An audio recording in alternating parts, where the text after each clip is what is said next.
Okay, Kohalayim Yahweh, Ba'ashem Yahushua, Ba'ashem Vakar Kodash. My name is Amadia, and in this video, we're going to talk about systematic or structural racism. How does it work? And how do Esau use it to oppress the tribes and keep them at a lower state? So now we're going to look into what is systematical or structural racism.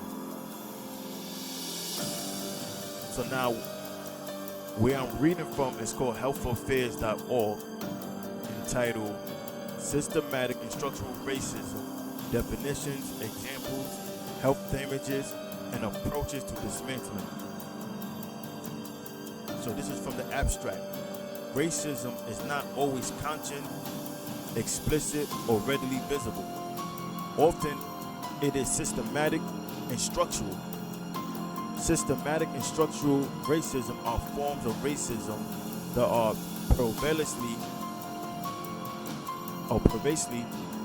and deeply embedded in system, laws, written or unwritten policies, and entrenched practices and beliefs that produce, condone, and perpetuate widespread unfair treatment and oppression of people of color, that's you tribes,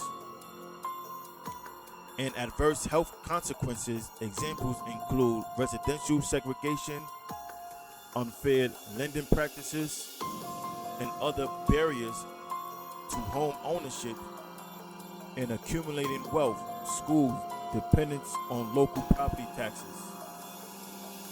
and environmental injustice,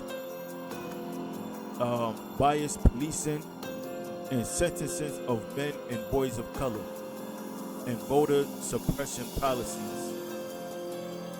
This article defines systematic and structural racism using example explain how they damage health through many causal pathways. And that's pretty much all I need to read. So we have systematic and structural racism, and we found out how does it work, and what does it mean. Now, we found out systematic racism can come in many forms, and we read residential segregation, which would be the hood or subsidized housing or the projects, unfair lending practices, and we're going to go into redlining practices, school dependence on local property taxes. And you notice, like in the schools of the Jake, they books usually be outdated, and the book may be like 15, 20 years behind.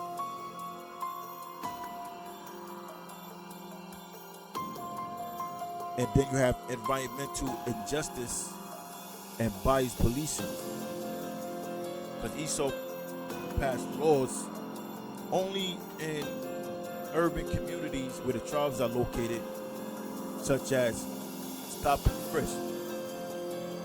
Because Esau does it because he know he could get away with it, whereas he wouldn't do that in Esau's community or neighborhoods, because it'll be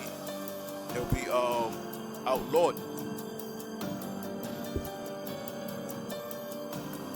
So now, since I mentioned about redlining, let's look up what is redlining practices.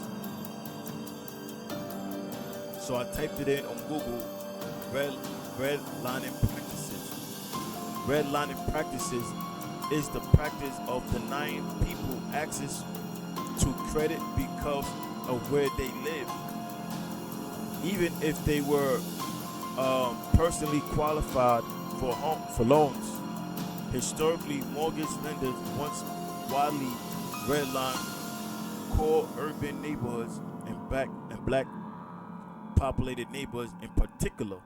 That's you tribes. Now, This is from the New York Times. What is redlining? The term has come to mean it's like a racial discrimination of any kind in housing. But it comes from government maps that outline areas where black residents live, where therefore they deem risky investments. So, example is if you would have went to a bank and they found out what neighborhood you live in based off your zip code.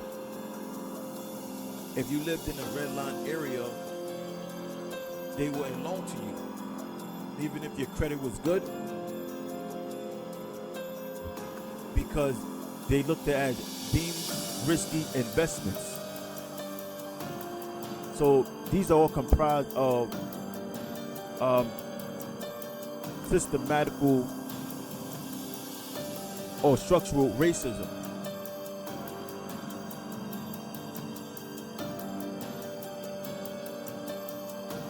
Okay, so in recent years, the term redlining has become shorthanded for many types of historic race-based and exclusionary tactics in real estate from racial steering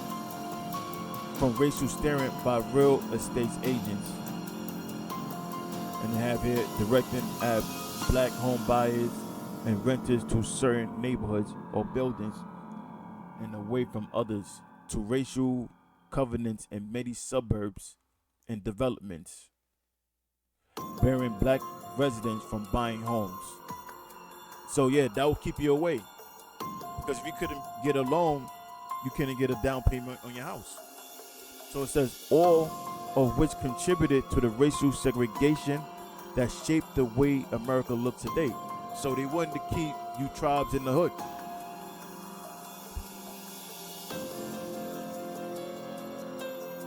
Now, I typed in residential segregation because that word that phrase keep appearing. So this is residential segregation is the physical separation of two or more groups into different neighborhoods. A form of segregation that sorts population groups into various neighborhood content and shapes the living environment at the neighborhood level. So it shapes the living environment in the neighborhood. So another thing is, that's why you notice if you go anywhere, you drive to the suburbs, you go to another state, and you may not know the area, but one of the ways you know you're in the hood now, you start seeing more fast food restaurants.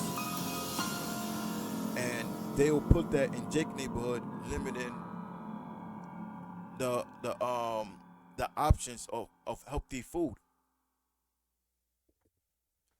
Because Jake has a bad diet.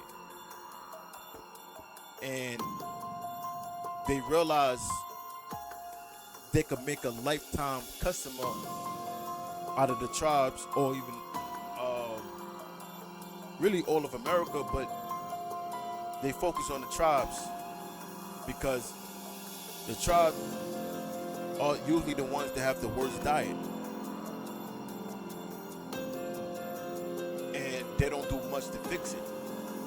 But they'll go to the doctor and get all these prescriptions, because when you go to the doctor, they never tell you to change. They really don't tell you to change your diet or give you the root cause of it and how to reverse it. But they'll write you a subscription, and you go pick it up, and they'll keep you on those subscriptions that would not fix the problem, but it just manage it.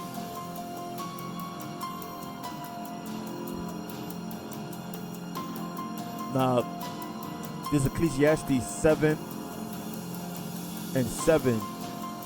Surely oppression maketh a wise man mad, and a gift destroyeth the heart. And notice it said a wise man to be mad, because A man that is awoke, that's in the light, that's know he's being oppressed, he's gonna be upset. The word wise is from the Latin word videre, and it means to see. So the one that can see the oppression is the one that's gonna be mad. Because the one that cannot see the oppression, that's the unwise. They don't know they're being oppressed. They don't know what's fair and unfair. They can't distinguish from the two. And it says, and a gift destroyed the heart. A gift is a payout. That's why all these so-called Negroes, leaders, they don't care about the tribes. They don't care about you. But they're receiving a gift. They're taking money underneath the table to help oppress or further oppress their own people. So it destroyed the heart, meaning the mind. Now the book of Micah, arise ye and depart, for this is not your rest. A place of rest is your home. The Most High didn't bring us in America to be in rest. The Most High brought us in America to suffer as a punishment. But now the Most High is calling us back through the elect to make assessments and turn back unto Him. Because the Lord has a plan to destroy America, but He also has a plan to deliver His elect.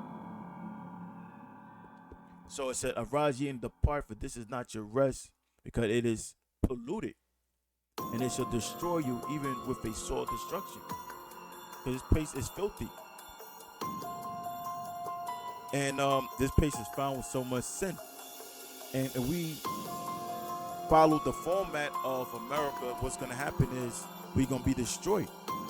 Because what separated us from the Most High is our sins. And what's going to bring us back close to the Most High is us turning back to righteousness. We look at the word oppress. Oppress. Burdened by abuse, power of authority. And that's what happens. Although the Most High had put Esau in power, Esau has abused his power. Because slavery is nothing new, but Esau put us into hardcore slavery and showed us no mercy. So the Most High is going to show him no mercy.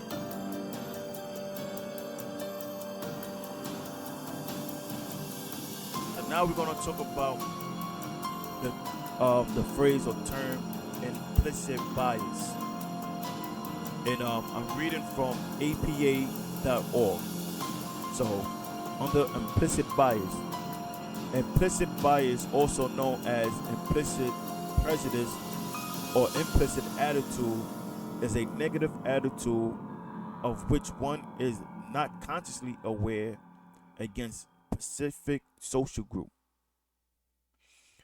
Implicit bias is thought to be shaped by experience and based on learned association between particular qualities and social categories, including race and or gender. So examples of explicit bias is pretty much the idea of people based off something that been embedded in their mind. Like a lot of these, Moabites never, coming from China, Japan, whatever they coming from, a lot of them never been around Jake, but they'll come to America, then they'll see Jake as being a threat, because that falls under implicit bias. Or you go into their stores, they'll automatically assume that you're going to steal or cause some type of chaos. But that's something that's been embedded in their mind. So individual perceptions and behavior can be influenced by the implicit bias they hold. Oh, so like a lot of it comes from images they put on Jake on the media. Like usually we see a Jake on the media, on TV, on Instagram, TikTok. It's usually for something bad. You see Jake, mugging somebody or robbing somebody, jumping somebody, acting up. Or you might see a mugshot, and it's usually a Jake. And the only time you see positive images on Jake is usually when they are entertainers or athletes. But outside of that, the image they show and feed is that we the threat. We're like wild animals. So now when other nations come and they see us, they feel threatened. So that will fall under implicit bias because these are things and thoughts that have been embedded into their mind that shape how they view the tribes. Now we're going to talk about you have implicit bias and explicit bias. What's the difference? Now you have implicit bias, actions based on prejudice and stereotypes without intending to do so. Then you have explicit, right? Now it says this is. Before I get to it, explicit, let me finish this off slide. This is an unconscious act of thought. However, it does show a familiar association. So, an implicit bias is prejudice and stereotypes without intending to do so. So they do it unconsciously. Whereas you have explicit bias, the action based on prejudice and stereotypes, intending to do so. So one is intended. Well, one is intended. That's explicit bias, and one is not intended. And this type of people are very aware of their bias. And this falls under the curse in Deuteronomy 28. The Lord said we're going to become a byword and a proverb. Now, give me 1 second.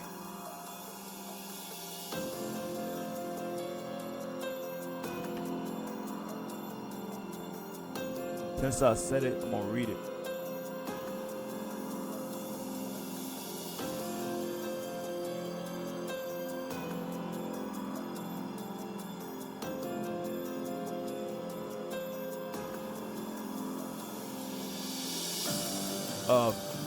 Deuteronomy 28 and 37. And thou shalt become an astonishment, a proverb, and a byword among all nations, whether the Lord shall lead thee. So, a byword is a derogatory term that's used to insult you. And you have a proverb, usually a proverb is a wise saying. So they come up with different sayings on the tribe, like niggas are lazy, niggas never on time. And they say it as a wise saying. What to expect from you so-called Negroes, Hispanics, and Native Americans. So those become proverbs. Niggas like to steal. So before I close, I'm gonna make a part 2 going to the prison system. So part 2 is gonna be the prison system. So before I close, I'm gonna play this video of an example of implicit bias.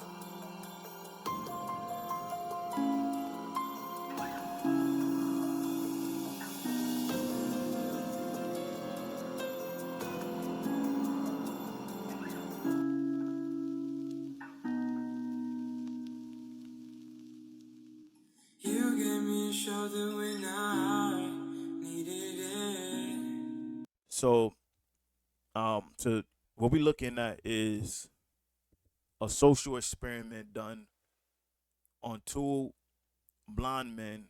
One is a Jake, and one is a Edomite, and both parties receive different responses based on they features or their how they look. So play it again from the beginning.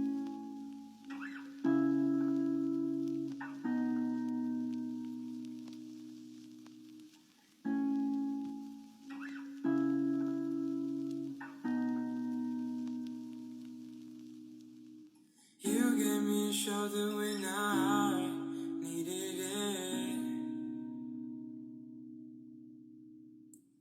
You showed me love when I wasn't feeling it. You helped me fight when I was giving in. And you made me laugh when I was losing it. 'Cause you are the reason why I'm still hanging on. 'Cause you are the reason why my head is still above water. And if I could, I'd get you the moon and give it to you. And if death was coming for you, I'd give my life for you. So yeah, there you have it. So be on the lookout for part two.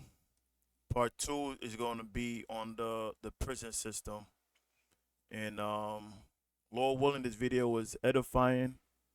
And again, I'm gonna say Kohalayim Yahweh, Ba'ashem Yahweh Shah, Ba'ashem V'Kak Wadash, Shalom.